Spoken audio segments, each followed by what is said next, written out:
Hello दोस्तों, स्वागत है आप सभी का आपके अपने चैनल जी जायसवाल यूट्यूब स्टोरी में।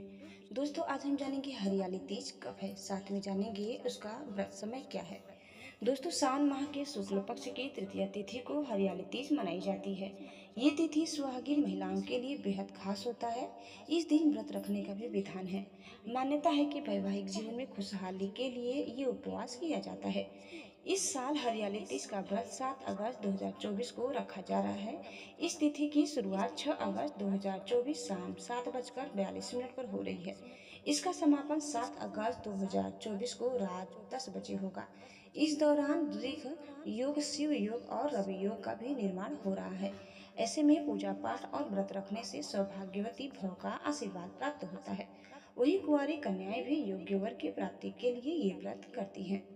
दोस्तों, हरियाली तीज पर महादेव और देवी पार्वती की पूजा का विधान है। मान्यता है कि जो भी महिला इस दिन शिव पार्वती की जोड़ी की पूजा करती है, उसके जीवन में हमेशा सुख समृद्धि बनी रहती है।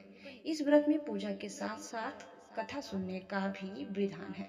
कहा जाता है कि हरियाली तीज का व्रत कथा के बिना अधूरा होता है। ऐसे में आइए कथा के बारे में विस्तार से जान लेते हैं। हिंदू धर्म में हरियाली तीज के व्रत को अधिक महत्वपूर्ण माना जाता है।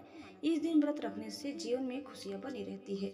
इस उपवास की पूजा में हमेशा व्रत कथा सुननी चाहिए। हरियाली तीज व्रत की कथा को लेकर ऐसा कहा जाता है कि एक बार महादेव पार्वती जी को अपने पूर्व जन्म की याद दिलाते हुए उन्हें कहते हैं कि हे पार्वती, तुमने मुझे पति के रूप में पाने के लिए कई वर्षों तक कठोर तप किया। साथ ही तुमने अन्न और जल का भी त्याग करा। चाहे तपती गर्मी हो या भरी सर्दी या फिर हो बरसात, इन सभी मौसम का सामना करते हुए भी तुमने कठोर तप किया। उसके बाद मैं तुम्हें वर के रूप में प्राप्त हुआ। इस कथा को सुनाते हुए भगवान शिव आगे कहते हैं कि पार्वती, एक बार नारद मुनि तुम्हारे घर पधारे थे। तुम्हारे घर जाने के बाद उन्होंने आपके पिताजी से कहा कि मैं विष्णु जी के भेजने पर यहाँ आया हूँ। भगवान विष्णु स्वयं आपकी तेजस्वी कन्या पार्वती से विवाह करना चाहते हैं। ये बात सुनकर पर्वतराज खुश हो गए और उन्होंने शादी के प्रस्ताव को स्वीकार कर लिया। फिर ये खबर जब आपके पिताजी ने तुम्हें बताई तो तुम दुखी हुई। फिर तुमने ये बात अपनी सखी को बताई। तुम्हारी ये गाथा सुनकर उसने तुम्हें घनघोर जंगल में तुम्हें तप करने की सलाह दी।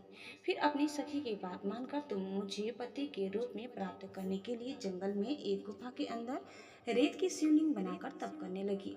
इस दौरान तुम्हारे पिता पर्वतराज ने पूरी धरती और पाताल पर तुम्हारी खोज की, लेकिन तुम उन्हें नहीं मिली।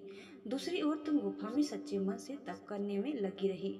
फिर सावन मास के शुक्ल पक्ष की तृतीया तिथि पर प्रसन्न होकर मैंने तुम्हें दर्शन दिए। तुम्हें दर्शन देने के बाद तुम्हारी मनोकामना को पूरा करने का वचन देते हुए तुम्हें पत्नी के रूप में स्वीकार कर लिया। इसके बाद तुम्हारे पिता भी ढूंढते हुए गुफा तक पहुंच गए। आपने अपने पिताजी से कहा कि मैं आपके साथ तभी चलूंगी जब आप मेरा विवाह शिव के साथ करवाएंगे। तुम्हारी कठोर तपस्या और हठ के आगे पिताजी की एक न चली। उन्होंने ये विवाह करवाने के लिए हामी भर दी।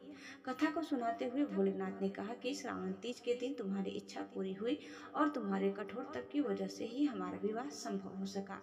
तभी तभी से ऐसी मान्यता है कि जो भी महिला श्रावणी तीज पर व्रत रखती है, उसके वैवाहिक जीवन के सारे संकट दूर हो जाते हैं।